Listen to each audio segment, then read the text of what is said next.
नमस्कार, स्वागत है वास्तविक संख्याओं के इस परिचयात्मक सत्र में। बात शुरू करते हैं गिनती की संख्याओं से, यानी प्राकृत संख्याओं से।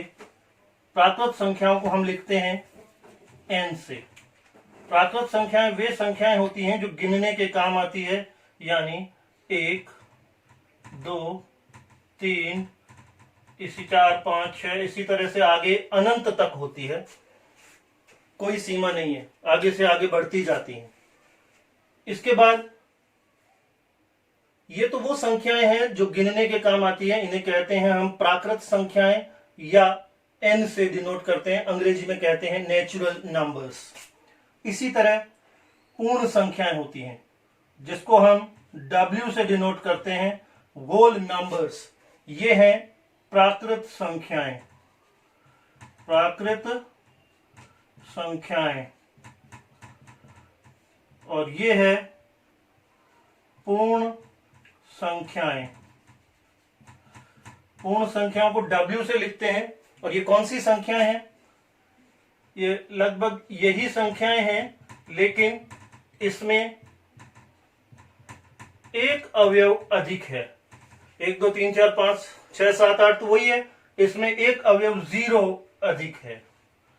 तो ये पूर्ण संख्याएं हैं। इसके अलावा हमारे पास है पूर्णांक। पूर्णांक को I से भी लिखते हैं और Z से भी लिखा जाता है। इनको अंग्रेजी में कहते हैं हम इंटीजर्स। ये कौन सी संख्याएं हैं? ये 0, 1, 2, 3, 4, 5 इस तरह से आगे 0 से कम -1, -1 से कम -2, उससे कम -3, इसी तरह से यहां भी अनंत तक। पूर्णांक में वो संख्याएं आ रही हैं जो धनात्मक हैं, +1, +2, +3, +4, +5, और ऋणात्मक -1, -2, -3 तथा 0 भी इसमें शामिल है। तो ये पूर्णांक संख्या है। तो ये इन संख्याओं के अलावा भी हमारे पास कुछ संख्याएं बच गई।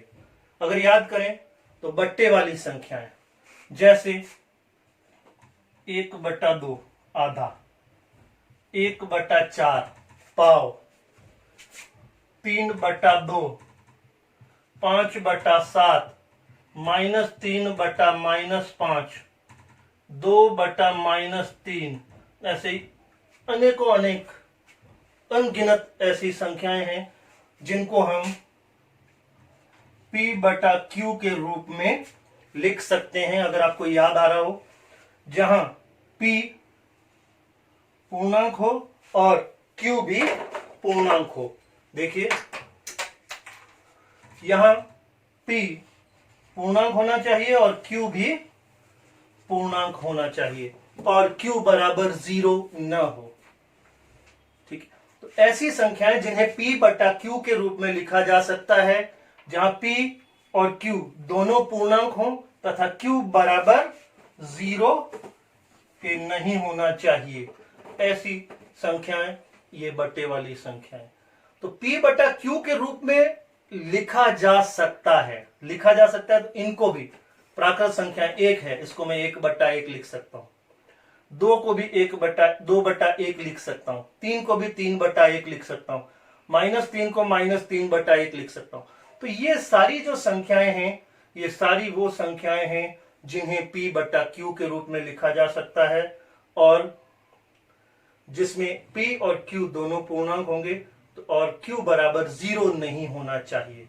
तो अपन ध्यान रखेंगे, ये सारी संख्याएं, बट्टे वाली संख्याएं, ये प्राकृत संख्याएं, पूर्ण संख्याएं, पूर्णांक, ये सभी मिलकर बनाती हैं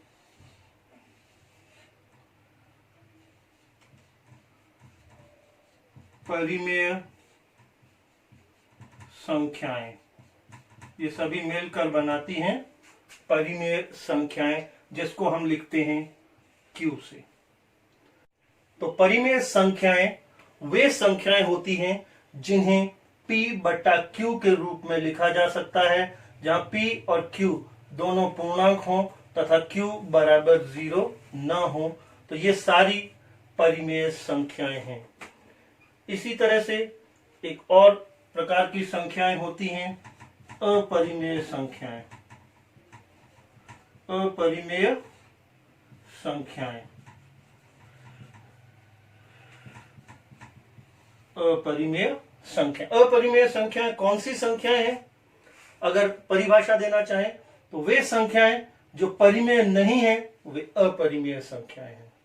ऐसी संख्याएं जो परिमेय संख्याएं नहीं है वे अपरिमेय संख्याएं हैं। तो इनका कुछ उदाहरण देख लेते हैं, जैसे वर्गमूल 2, वर्गमूल 3, वर्गमूल 5, वर्गमूल 7, इसी तरह से आगे खूब सारे होंगे। वर्गमूल 5, वर्गमूल 7, वर्गमूल 11, वर्गमूल 13, वर्गमूल 17 आदि, आगे खूब सारे। अब अगर इसको आप ध्यान से देखें तो मैंने बीच में वर्गमूल 4 को छोड़ दिया है। वर्गमूल 4 को क्यों छोड़ा? क्योंकि 4 का वर्गमूल 2 होता है और 2 को हम 2/1 के रूप में लिख सकते हैं, इसलिए वर्गमूल 4 को छोड़ दिया गया। तो जिन संख्याओं का वर्गमूल पूरा पूरा ज्ञात नहीं होता है उन संख्याओं के वर्गमूल अपरिमेय संख्या के रूप में पहचाने जाते हैं। और अच्छे शब्दों में कहूं तो अभाज्य संख्याओं के वर्गमूल निश्चित रूप से अपरिमेय संख्याएं होते हैं। इसके अलावा एक और जानी मानी संख्या जिसको हम कई बार उपयोग में ले चुके हैं, पाई। ये जो पाई है ये भी अपरिमेय संख्या है। इसको p/q के रूप में लिखते हैं। 22/7 है, लेकिन 22/7 इसका एग्जैक्ट मान नहीं है, सही मान नहीं है, वो इसका लगभग मान है। वास्तव में पाई अपरिमेय संख्या है।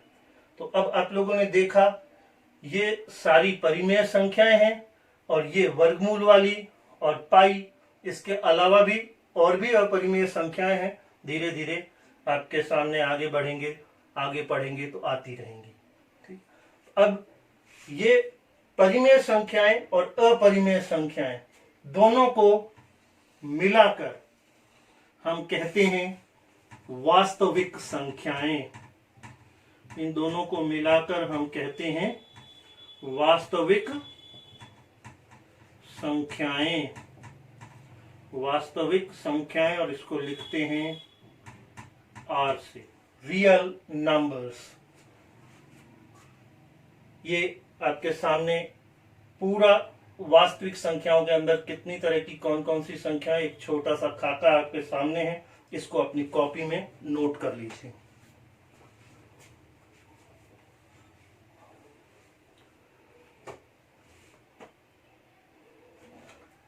जिन्होंने लिख लिया अच्छी बात है, नहीं तो वीडियो पॉज करके लिख लें, फिर आगे चलते हैं अभी हम। अब देखिए, वास्तविक संख्याओं को, हर वास्तविक संख्याओं को हम दशमलव के रूप में लिख सकते हैं।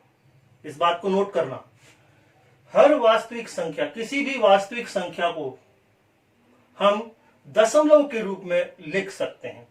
अब दशमलव रूप कैसा होगा? अपरिमेय संख्याओं का दशमलव रूप कैसा होगा? परिमेय संख्याओं का दशमलव रूप कैसा होगा? अपरिमेय संख्याओं का दशमलव रूप कैसा होगा? देखिए, अपरिमेय संख्याओं का दशमलव रूप होगा अनावर्ती अशांत।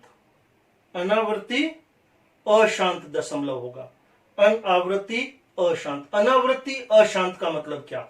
अनावर्ती, अनावृत्ति मतलब जिसमें किसी भी चीज की आवृत्ति नहीं होगी और दशमलव के बाद संख्या रुकेगी भी नहीं, ऐसी संख्या को बोलते हैं अनावृत्ति अशांत दशमलव।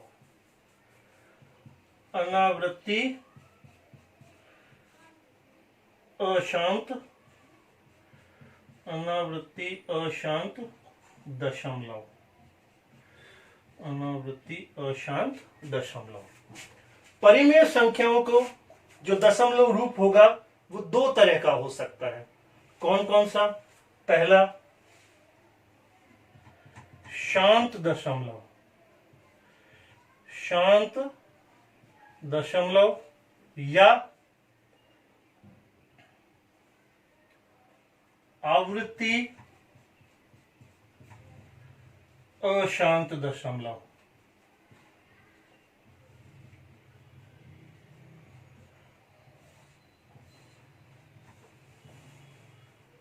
देखिए, अब ध्यान से देखिएगा, परिमेय संख्याओं के दो रूप दिए हैं मैंने और दोनों को अंडरलाइन किया है। शांत दशमलव का मतलब क्या है? शांत दशमलव का मतलब है जिसमें दशमलव के बाद एक अंक या दो अंक आने के बाद रुक जाता है, उसको हम कहते हैं शांत दशमलव। जैसे 0.5 ये शांत दशमलव है। 5.23 दो अंक आए उसके बाद रुक गया, ये कहलाते हैं शांत दशमलव रूप। ये वाले सारे हैं ये शांत दशमलव। और अब मैं आपको एक बार फिर से देख लीजिए, कोई भी परिमेय संख्या होगी तो वो या तो शांत दशमलव होगी या आवृत्ति अशांत दशमलव होगी। शांत दशमलव मतलब दशमलव के बाद एक अंक आने के बाद या दो अंक आने के बाद या तीन अंक आने के बाद रुक रही है, उसको कहते हैं शांत दशमलव। मतलब शांत हो रही है एक दो तीन कुछ अंक आने के बाद। आवृत्ति अशांत दशमलव क्या है? जैसे 0.6666 ये आगे बढ़ता ही जा रहा है, खत्म नहीं हो रहा, 6 आता ही चला जाएगा, तो इसको कहेंगे आवृत्ति अशांत दशमलव। आवृत्ति हो रही है 6 की, बार बार आवृत्ति हो रही है, इसलिए इसको कहते हैं आवृत्ति अशांत दशमलव। ये भी परिमेय संख्या ही है। और इसको हम छोटे रूप में ऐसे भी लिख सकते हैं 0.66 के ऊपर बार। ऐसी ही एक और आवृत्ति अशांत दशमलव हो सकता है 5.27 बार। 27 के ऊपर बार लगने का मतलब है 27 27 27 ये रिपीट हो रहा है। तो ये आपकी ये दोनों ही चीजें परिमेय संख्याएं हैं। अब अनावृत्ति अशांत दशमलव, अनावृत्ति अशांत दशमलव जो अपरिमेय संख्या है, देखिए मैं किस तरह से बना रहा हूं उसको भी ध्यान से देखना। 1.12 1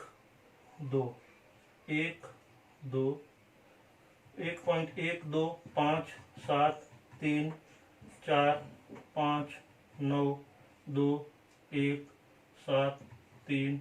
अब हमेशा नई नई संख्याएं आ रही है, कभी भी पुरानी संख्या रिपीट नहीं हो रही, कोई भी ग्रुप या समूह रिपीट नहीं हो रहा है। इसलिए ऐसी संख्याएं जो अनावृत्ति है, आवृत्ति नहीं हो रही है, पुनरावृत्ति नहीं हो रही है और अशांत है, शांत भी नहीं हो रही है, ऐसे दशमलव ही हमारे अपरिमेय संख्याओं की श्रेणी में जाते हैं।